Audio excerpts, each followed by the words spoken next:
Good afternoon, team, and welcome to another market breakdown for the week ahead. This one's actually a late one. It is actually currently Tuesday. I did just post a traders recap for that EU trade, but yeah, obviously over the weekend, like I said last week, I was trying to work out how to do more of my day trading style market breakdowns for the week. I think I'm going to just stick to the higher time frame. So basically just stick on the daily and just do a quick run over on the direction where I think price is going for that week or just for the future in general. So that's what I'm going to do from there.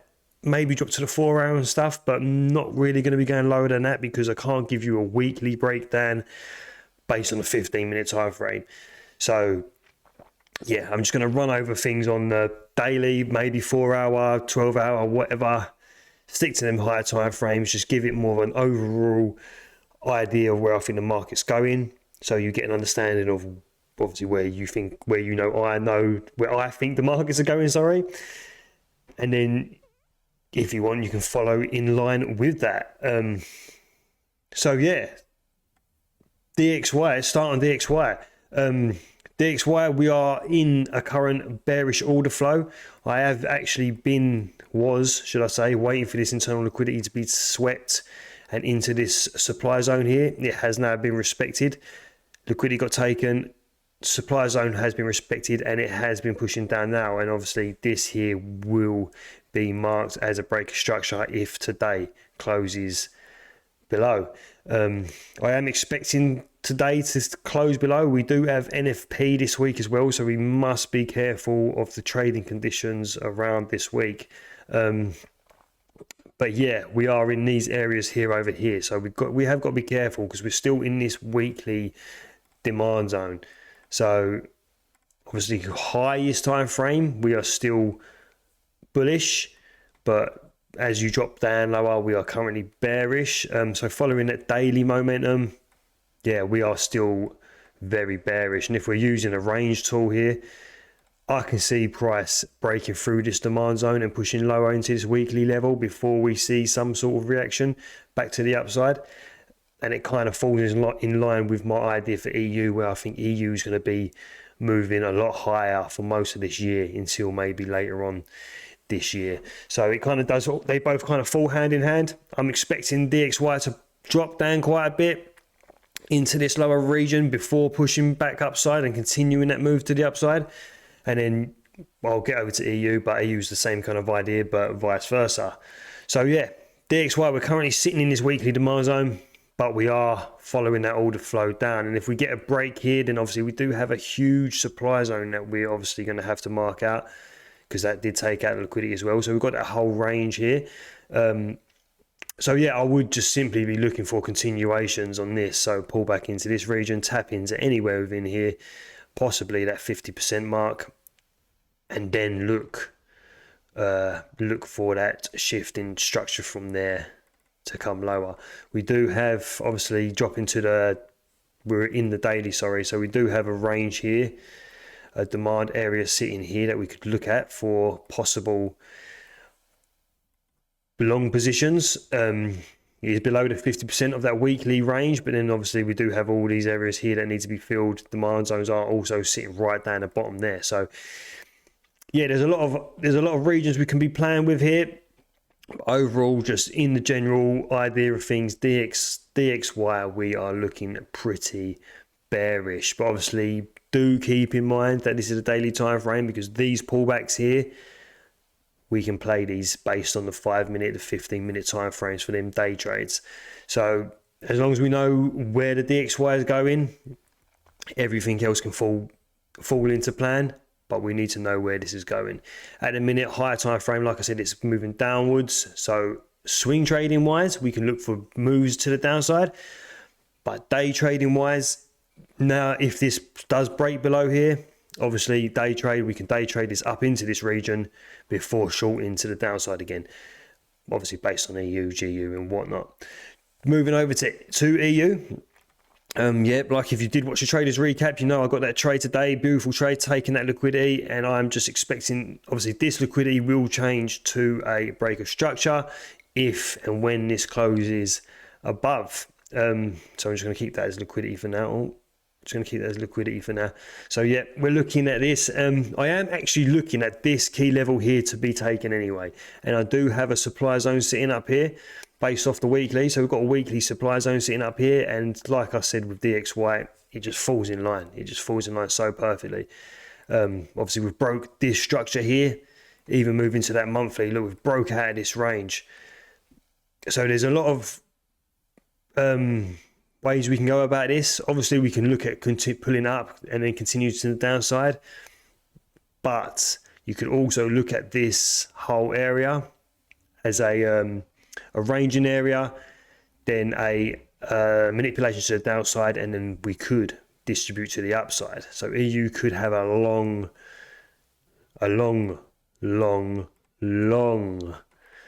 buying theme going on here. So there's a few ideas. You have to have all ideas on the table, but obviously this is very long term. This is monthly wise.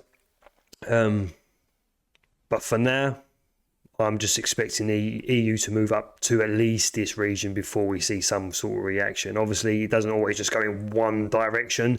So even if we are looking at this monthly region, we might react from here, pull down before pulling back up. Anything can happen.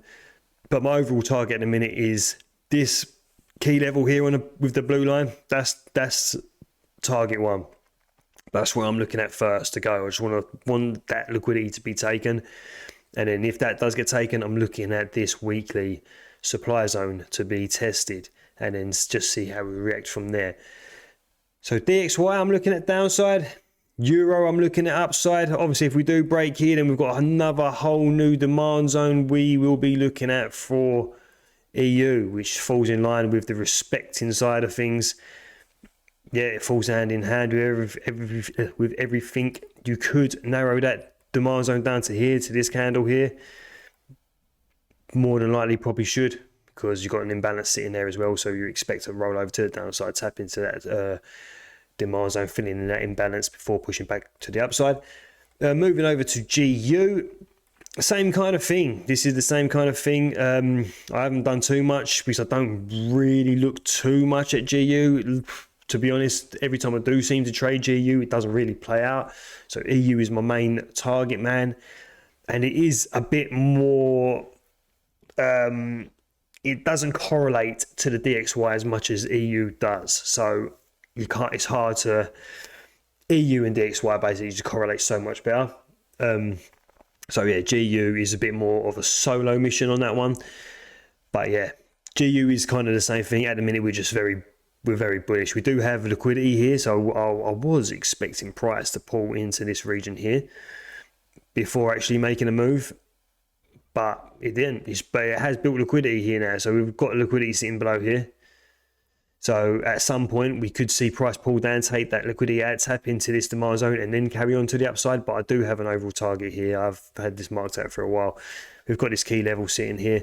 So yeah, it's the same kind of thing as EU. I'm just looking at price to pull up, take out this liquidity, maybe move higher, and then we'll just see where we go from there. Gold, to be honest with you, it's hard to analyze gold because it's just bullish. It's in no man's land. It is where it is. You can't really analyze it on the higher time frame. It's just more of getting involved in the nitty gritty stuff and trading it lower time frame, which obviously I do.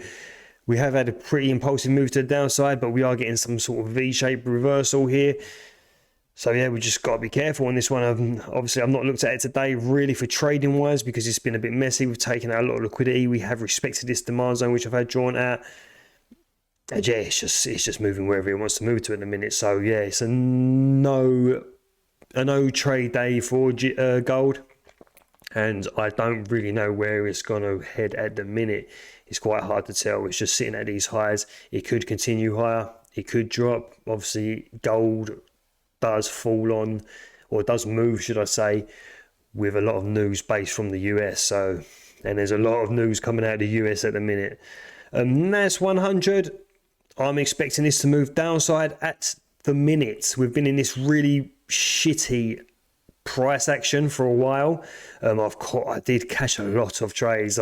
My 25k account, I passed it with NAS I got paid out with it through NAS. This whole region here, I've earned good money. I ain't gonna lie. It's moved very well, but it has been fucking messy. It has been really messy. But we've finally broke out of this whole raging area now. So yeah, just overall, as you can see here, I've had that range marked out. I had the supply zone. It has moved very well. Yeah, it moves really well. NAS does. Just a higher time frame wise, it can look a bit messy, but I am just expecting price to move downside at the minutes. But obviously, we do need some sort of correction. So I did actually think it was going to pull up higher, but it's carried on dropping. So we'll just see on this one. We've got a demand zone sitting here. We could push deeper into this demand zone before we start seeing a move back to the upside. But NAS is another one. It's always just constantly bullish most of the time. That's also at all-time highs as well. And then the SP 500 is exactly the same. It's at an all-time high again. It's constantly moving to the upside. So these bearish pullbacks, they don't last long. So it's more like, yeah, and then basically the analysis on NAS and S&P 500 is look for buys, avoid the pullbacks, and then that's it. That's pretty much my advice on them two pairs. Like, don't try and get in on the pullbacks. Just look at the buys. Just look for the fucking buys, man. Unless we get a whole vibe that they're gonna be in a major bearish trend for a long time, then just look for buys, because as you can see, they're just forever moving upside. Obviously, you got to remember what they represent. They represent the biggest companies in the world, so they're always moving up in value. So the S&P, the NAS, they're always going to move up in value as well. So yeah, so we want to look for buys.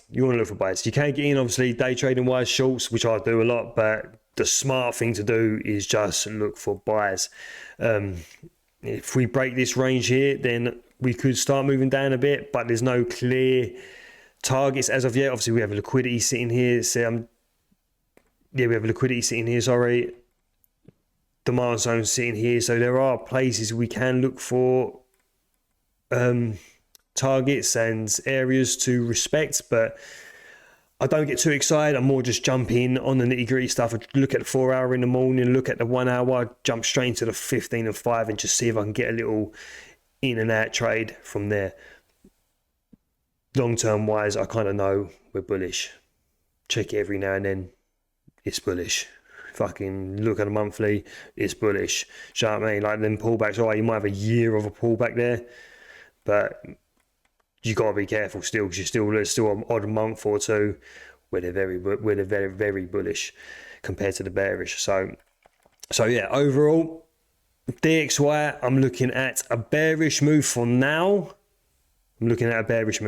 Just to fill in some of this weekly area.